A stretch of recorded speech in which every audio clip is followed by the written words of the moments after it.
Organizing your content into sections is a really important part of web design. The challenge is that sections are kind of a unique container that has to be handled a very specific way.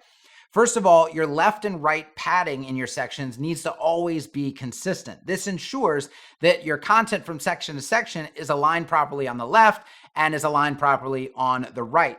That gutter, as we call it, also makes sure that on mobile devices that your content never touches the edge of the screen, which is also very important. Now, at the same time, while your left and right padding needs to be the same across all of your sections, the top and bottom padding, or the vertical padding, actually needs to change depending on the use of the section. So for example, a hero section might have a lot more vertical padding than any other section on your page. And certain sections may need a lot less padding than what is the default. Now, speaking about the default, we need to make sure that there is a default, because you don't want to be in a situation where you add a section to a page and it has no padding. So you have to make a decision about how much padding should this container have. We want those things to happen automatically so that we can work efficiently. If you look at how other frameworks handle this, they really don't. They don't handle it. Automatic.css is unique in the sense that we've thought about this, we've recognized how important it is, and we've built these features into the framework that don't really exist in other frameworks. And that's what we're going to take a look at in this video. So I'm going to bring this up right here. This is our training environment. We're going to start from scratch. I'm going to build out an example page, and not really anything spectacular, just the basics so that we can get to the point that we're trying to make. And I am doing this though so that you can see other parts of the framework in action and how fast a page can start to come together when you're using a framework like Automatic.css. So I'm going to go ahead and add a section, and I'll just add some things to this section real quick. So we'll add a heading, we'll add text into this section, and we will also add a button. Now I'm going to quickly use some classes here. Like I want my BG base ultra light color as my background color for this section. I want to automatically space all this content out evenly with S spacing.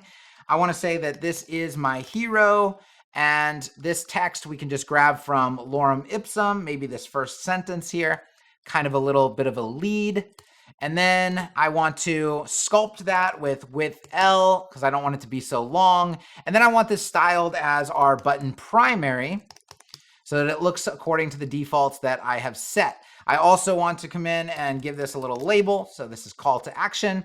And now I have something of a hero section. The next thing I'm going to do is add another section below this. And I'm going to quickly add a 3-column grid. So we're going to do grid 3 on this, and we're also going to do a gap of M. We're going to make sure that at the L breakpoint, this goes down to, actually we'll do at the M breakpoint, this goes down to 1 column. So it's nice and responsive out of the box. And then we're going to add a div. This is going to be our card. I'm going to add a heading into this card. This is going to be an H3. I'm going to add some text into this card, and I'm going to add a link into this card. So we'll just do a nice text link there. This, once again, will be my call to action. This will be my card description, and this will be my card heading. I want to give this card some padding, so we're going to do pad L, and I want you to see how regular padding works differently from section padding, because that's really the focus of this video, is section padding. I do want to space out all of my content in this card evenly, and I want to give this card a background color. We'll do backgrounds of, how about we do dark cards? We'll do base dark, just like that. And then I need to make my text white. Okay, so now I have my cards. We can also maybe round this really quickly. Got rounded corners. I think I'm ready to go. I'm just going to duplicate this a couple times, and you can see now I have a 3-column grid that's responsive, and everything is looking pretty uniform and great. I'm going to add one more section to this page just so we can get the point across. This is going to go to BG, and we'll do base ultra dark on this. And then we're going to add a div. We're going to go grid 2 on this. So it's a 2-column grid, a gap of XL. Actually, we'll do a gap of XXL. Want a lot of spacing in there. And I'm going to say that on medium devices, once again, this goes down to 1 column. Maybe we'll do that on L devices this time. Okay, so now I'm going to add a div, and I'm going to add another div. These are going to be side by side. I'm also going to put a stretch class on my grid so that both divs next to each other are always equal height. I'm going to add an image into this side over here. and I'm going to browse for that image. It's going to be this guy right here. And then what I'm going to do, because I want him facing the other way, I'm going to quickly flip him. So with a flip X class, then on this div, I'm going to add my heading. This is going to be my H2. I'm going to add some text here, and this is going to be a little bit longer text. We're going to come down here and get more of a little paragraph here. We're going to paste that in, and then I will do another button as our call to action. This is going to be button primary, and then I am going to space everything out once again with my owl spacing, and I'll just make sure that everything in this section as far as text goes is white. I'm also going to choose a center left class, which is going to vertically center this but keep it left aligned. And there we go. So this is, I'll just say like, how about us? That'll be a good little section to have there. And work with us. Perfect. I don't want line breaks in there. Okay. Excellent. Let's round this a little bit so it matches our cards. Did I hit it? Oh, I mistyped. My apologies. Rounded S. Okay, good. So I've got my rounded corners. I've got 3 sections of this page built. It's not that great looking, right? Because I'm just messing around and trying to move as quickly as possible. But you can see on the front end, a couple things have happened that are actually very important. Number one, you did not see me add any padding to these sections. I made no choices or decisions as to how much padding should be in these sections. It all happened automatically. There is a default or base padding for my sections that I have set in the ACSS dashboard, which we'll take a look at in just a minute. And that's what I get out of the box every time I add a section so that I can move quickly and efficiently, because that is the standard amount of padding that I want in my sections. The next thing you see is that we have everything in perfect alignment on the left-hand side down the page. The left-hand side of this card is in alignment with the left-hand side of this text, which is also in alignment with the left-hand side of this button and this text. Everything is in perfect alignment on the left. Everything is also in perfect alignment on the right. And if we look at this in mobile, you can see that we have a gutter on the left-hand side that is equal across every section on the page.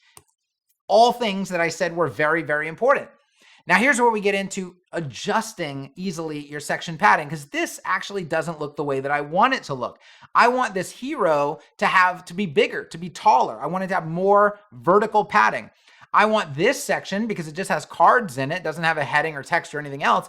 I actually want it to be like a strip, like a much narrower, right? So less top and bottom padding. And then down here, I just want this to be our normal section. So this is actually fine the way that it is. Now, the thing about the sections, like I mentioned, is we need to be able to adjust the top and the bottom without touching the gutters. We need the gutters to always stay consistent. Automatic.css is one of the only frameworks that allows you to do this with a single class. So we can come in, instead of pad classes, we simply use pad section classes. And now I can choose pad section L on this, for example. I can click on this one and say pad section XS, because I want it to be really small and narrow. I don't want it to have no padding, but I don't want it to have a lot of padding. I want it to just have a little bit of padding. And then down here, I don't have to do anything because this is already my M padding, my medium or my default or my base section padding. So now I'm going to hit save, and we're going to see how that looks on the front end. So you can see that my hero got bigger. You can see that this section got smaller, narrower, less tall, and then this section stayed exactly the same. Now the question is, did anything change left to right? And the answer is no. Even though I changed the section padding in my hero and I changed the section padding here, I'm still consistent with my gutter. I never had to make a decision about what does my gutter need to be? What is the base gutter size? It just happens automatically. It's all controlled automatically for me. All right, so I'm gonna bring this back out. We're gonna get out of mobile mode. So we've quickly whipped up a responsive page. We've got section padding classes that are showing a difference between these sections. One more thing before I show you how you have global control over all of this, even after your website is completely built, okay? All right, so let's take a look at two use cases. One use case is I don't want any padding top or bottom in this section, but I want to preserve my left and right padding, okay? Perhaps you are going to bring these cards and make them overlap the section above, right? Well, you want to get rid of this top and bottom padding. You actually might want to add something below this or add additional padding. We're not going to go too deep into actual design concepts here, but the question is, can I get rid of the top and bottom padding in a section without getting rid of the left and the right? And the answer is yes. If you use pad section none, it will remove the top and the bottom, but it will preserve your gutter. And that is very, very important in many different scenarios. However, there are times where you want no padding in the section whatsoever. That means no gutter either. And that is possible as well. So we've removed pad section none and simply add pad none, which is basically like no padding whatsoever. See, pad section none knows that it's a section. So it's like, oh, I'm going to preserve the gutter for you. But pad none just says, hey, bro, no padding whatsoever, right? So pad none, you can see that my gutter has been removed and the top and the bottom have been removed. There is no padding. Now you're like, but Kevin, what's all this white space over here? Well, that's because this section is confined to being page width. If I grab my section and I go to, on the ID level, size and spacing, page width, I switch to full width, then it's free to go edge to edge. And again, because there's no gutter, it's allowed to touch the edges of the screen.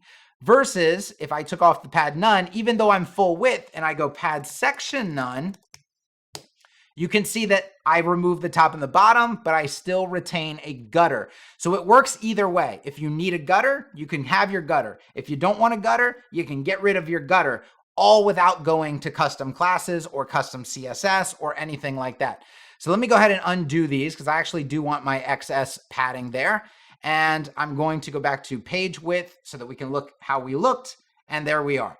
Okay, the next thing we need to look at before we go look at global control in the dashboard is, what if I want a very large section on desktop, like pad section XL. So I want XL section padding, which is quite large. But as we go down to mobile, and let's take a look. By the way, I want to mention something else here. Very important to understand that, like everything else in Automatic CSS, all of the section padding is automatically responsive. So it's not going to look like this on mobile, right? If I scale this down on mobile, look what happens to the top and the bottom padding. It's still larger than it otherwise would be. Look, it's still larger than the default. It's still XXL, but it's not outrageous, right? It scales down to mobile devices because it's automatically responsive. But still, there are cases where you want it to look like that on desktop, but when it gets all the way down to mobile, you really still don't want that much gap there, right? So we've thought through that. We have a solution for that as well, just like with our responsive grids. So pad section XL sets pad section XL. But if I want to change that at a breakpoint, you can see my options, right? So I can say, I want to change this at the M breakpoint. So pad section M, what do I want it to be? I want it to be the M padding. So M padding at the M breakpoint is basically what I'm setting here. I'm going to go ahead and hit enter, and then we're going to go to the front end and see what we've got. So I'm going to do this slowly so that you can see when it breaks. So we're going to come down here, and not breaks in the sense of it's broken, but breaks from one padding setting to another. So we're still XL here, XL, XL, XL, XL, XL. There's our break. When this grid stacked, because that grid is set to stack at the M device size, that's when this section padding snapped back into medium section padding. So that as we get down on mobile devices and at that M breakpoint, we have normal section padding, but on desktop, we have much larger section padding. All of this is within your control by easily adding or removing classes. Very, very, very simple. Okay, so I'm going to go ahead and take that off. We're going to set this back to pad section L. Perfect. Okay, now let's talk about global control, because this is so unique to Automatic CSS that even though we've used utility classes, we still have a crazy amount of global control. There's a few things you need to understand about section padding, and we're going to go back to the dashboard to take a look at this. So under the spacing tab, oh, look at that. I need to license my WS Form Pro plugin. In our dashboard, under the spacing tab, you're going to see a bunch of different levers that you can pull to adjust spacing across your entire website, including section spacing. And section spacing can be done separately in a few different ways than all of your other spacing. So the first thing is your base spacing. You have base spacing on desktop, and you have base spacing on mobile. That controls the responsiveness, right? So the bigger the degree of difference is between these two numbers, the bigger the degree of responsiveness will be. For the most part, you don't really have to adjust this. Now, this will affect all of your spacing if you change it. So all of your margins will change equally. All of your padding will change equally, including your section padding. All of your gaps will change equally. Anything that is controlled using the automatic CSS spacing system will adjust equally if you change these values. So for example, if I go from 30 to 40, and I'm going to go ahead and hit save changes. And then in order to do this, I'm going to actually duplicate this tab, and we're going to refresh the page. You can see the difference between these two pages. With a 10 pixel change in my base padding or my base spacing, this is the effect that I got. My L section got bigger. My XS section got bigger. My M section got bigger. The M is the default, by the way, right? So they all got bigger equally. But why didn't they get to be the same size? Because they're all controlled via a ratio or a mathematical scale. L is always going to be bigger, way bigger than XS, right? L is always going to be bigger than M. M is always going to be bigger than S. S is always going to be bigger than XS, regardless of how you adjust these levers, all right? So that's very important to understand. So I'm going to set this back to 30, and I'm going to go ahead and hit Save Changes. And you're going to see now that these are exactly equal pages as I switch back and forth between the tabs. That's one lever you have. So if you just said, you know what, I'm developing a site that uses a lot of white space. I want more white space across all of my sizes. I want more breathing room in this website. Base space may be a good way to go. However, you need to check your gaps, check your margin, check your paddings, your regular stuff, not just your sections. And if you like how your margins are, you like how your owl spacing is and your gaps, all of that's fine, but you still want less white space in your sections, then you have another lever down here. So we have our base section spacing on desktop and our base section spacing on mobile. So here's your base spacing for your entire site. Here is your base spacing only for sections. So watch this. Now this is a basic multiplier, right? So I'm not choosing a value like 30 pixels. I'm basically saying, and this is what it's set out now, that my sections, because sections require more padding than other types of containers, is 4 times my base, right? So my base is 30, my section is going to be 4 times that. My base section on mobile is only going to be 3 times that, right? So on mobile, it's going to be 3x. On desktop, it's going to be 4x. That's where your responsiveness is built in. So this is a very basic lever where you can say, I kind of like my base spacing across my site. I just don't like how my sections are behaving. I want my sections to have less white space in them, less top and bottom spacing. So I'm going to set this to, and I'm just going to do this radical so you can see the difference. Like there's definitely, well, I don't know. We can dial it in too. So I'll just do 3 and then 2, and then I'm going to save changes. And I'm going to refresh only this right tab right here. And we can see what happened. Look, every section got a little smaller, right? So the L got smaller, the XS got smaller. Now, what about whole numbers versus decimals? Like, how much can I really dial this in, Kevin? Can I do 3.25? Can I do 2.15 to really dial this stuff in? Well, no, you actually can't. We can have 3.2 though. We can have 2.1. So let's save there. So you'll get little warnings like that anytime. And now we are looking into making this more granular. The thing is the difference is really that much. Again, we're just trying to make this fast and easy and simple for you. But if you do happen to get an error, the whole plugin doesn't blow up, right? It just tells you, hey, dude, look, if I hit save, nah, you can't really do that, all right? And it tells you exactly what you can do. So you can put in 3.2 instead of 3.25, and you're good to go. So now what I'm going to do, this is our default right here. I'm going to refresh this one. And now you can see still a difference, right? But I'm really dialing it in now because I'm actually using decimals instead of whole numbers, okay? So don't feel like you're trapped in going from 3 to 2 to 1 or anything like that. You can do 3.2, you can do 2.4, you can do all these things, all right? So now that is the base section spacing. What other levers do we have? Well, we have our spacing scale. This controls the degree of variance between your sizes, right? If I have this set at, let's do perfect fourth, which is 1.33, and then on mobile, I can actually set another scale so that we can have more extreme variance on desktop and less extreme variance on mobile. That's typically how you're going to want it. I'll do 1.2 here. So I'm going to save changes. And now we're not going to look at the front end yet. I want to explain this to you. And it says right here, control the degree of variance between spacing sizes. Larger numbers create more variance. Smaller numbers create less variance. So what this scale is at 1.33, it means that L is 1.33 times bigger than M. And XL is 1.33 times bigger than L. And so there's a mathematical scale that controls all these sizes that keeps your site very uniform and very consistent and lowers the amount of decisions that you have to make, right? If you were going to try to create responsive section padding, you would have to go in and decide, all right, what's the max and the min on this size section? What's the max and the min on this size section? What's the max and the min on this size section? Why am I choosing these numbers? Are they just random? Is it because I feel like it? Or am I manually doing some math? What am I doing?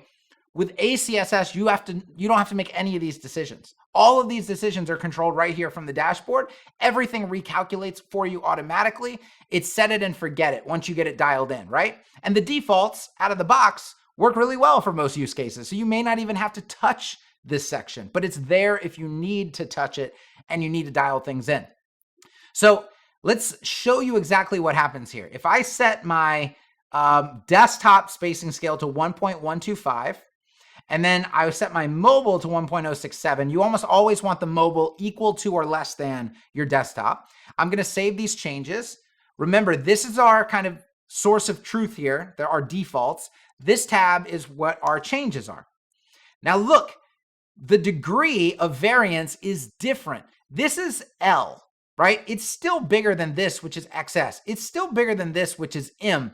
But the degree of variance is very, very small because if we look at the scale, it's only 1.125 times for each size, right? So the small to XS is 1.125 different, and the L to XL is 1.25 difference versus what it was before at 1.33 or 1.5. Now let's change it to 1.5. And before we do that, let's take a look at something. The XS actually got bigger, right? You changed the scale, you made the scale smaller, so the degree of variance changed, so the XS actually got bigger. So sometimes if you want your XS or S sizes to get smaller, you need to increase your scale. And here's why. Because if that number in the scale is bigger, like 1.5, you're starting at your M, which is your base, down from that is S. It just got 1.5 times smaller. And then XS got 1.5 times smaller than that, which is a much smaller number, right? Versus if you have a smaller scale like 1.1, going from your base at M down to S only changes by 1.1. That's just a little bit down from the base. And then a little bit down again is XS, leaves a lot more room, right? So that's why that got bigger. This is why I say the rule of thumb is the higher your scale gets, the biggers get bigger, the smallers get smaller. The smaller your scale gets, everything stays roughly the same size with just minor variations between the sizes. So using these levers together, the scale, your base section spacing, your overall base spacing, allows you to dial in exactly what you need at a global level. And guys, this is something that can be done after a website is built pretty much, right? If you used the proper like L's for your hero and XS for these strips and M's for your other sections, you can dial this in after the website is pretty much completely done. That is unheard of, right? There is no other framework that I know of that gives you that possibility with utility classes, all right? So let's go ahead and set this back to a more standard scale ratio. So I'm going to set this to 1.5, and then we're going to go 1.25, and I'm going to go ahead and hit save there. Everything is still responsive, even though I've made all of these changes. Everything is recalculated perfectly. Now let's take a look at one more lever that we can pull, which is our left and right section padding. you're going to have a min and a max here, right? So I can set 20 on the min. This is mobile. And then my max can be, if I want more gutter on desktop, I can do that. So I can save changes here. And I'm going to come in and we will refresh this one right here. And then this one will leave. And so you can see the difference in my gutter between those two as I change those settings. And then what does it look like as we get down to mobile devices? Something like a laptop right here. And you might want to do this on this one as well. I think that's the same. Let's do 12. Let's do 1279. Yeah. So let's make sure that's 1279. Let's make sure this is 1279. So we're exactly equal. Now let's look at the difference. See the difference in your gutter? That would be like on a laptop right there. So sometimes you don't want the gutter so small on laptops, but as it gets down to smaller devices, you do want it to get a lot smaller. So this left and right global control here allows you to do this. You can even set this at 16 and set this at 60. Look at the degree of variance there, right? So now let's take a look at what that actually does on our website. So now this is what the kind of gutter you would have on a laptop versus this is what you had a moment ago. But now let's take a look at something like a mobile device. Let's go to 480. And then on this one, we'll go to 480. Okay, perfect. Look, there's really not that much difference there, right? I actually got less padding here because I set it even lower down to 16 on here, whereas our old default was like 24 or something like that. So I can go from this is my gutter on laptop, which is quite large, to on a mobile device, it's actually quite small. It's responsive, just like everything else is responsive. And all you're making is one kind of global decision about these things. You're not making a decision for every spacing size and every section spacing size and every text size, right? These are too many decisions to make across a website. It should all be done for you automatically, and it should just be controlled from a global dashboard. That's what Automatic CSS gives you. Now I want to do one last thing, because the question always is, well, Kevin, what if I really want to create my own custom section class for like hero padding, for example? I don't want to use the pad section L on all my heroes because I want to be able to control my heroes independently, right? In case my hero padding ever needs to change. Great question. And ACSS, like always, you don't have to abandon the framework. We love custom classes. We love custom classes. So we're going to create one called Hero, which I already have one. So I'm just going to do Hero2. So that's going to be my hero class. And I've cleared out all of my other sections padding, right? So on my Hero2 class, all I'm going to do is come in and on the padding, I'm going to use a variable. And so this is, again, showed you the level of detail that goes into a framework like this, where we have variables called var and it's space L, for example, will give you L spacing. But that seems very small, doesn't it? And let me put it on the bottom as well. That's not section, that's your normal spacing. That's for like margins and regular padding and gaps and things like that.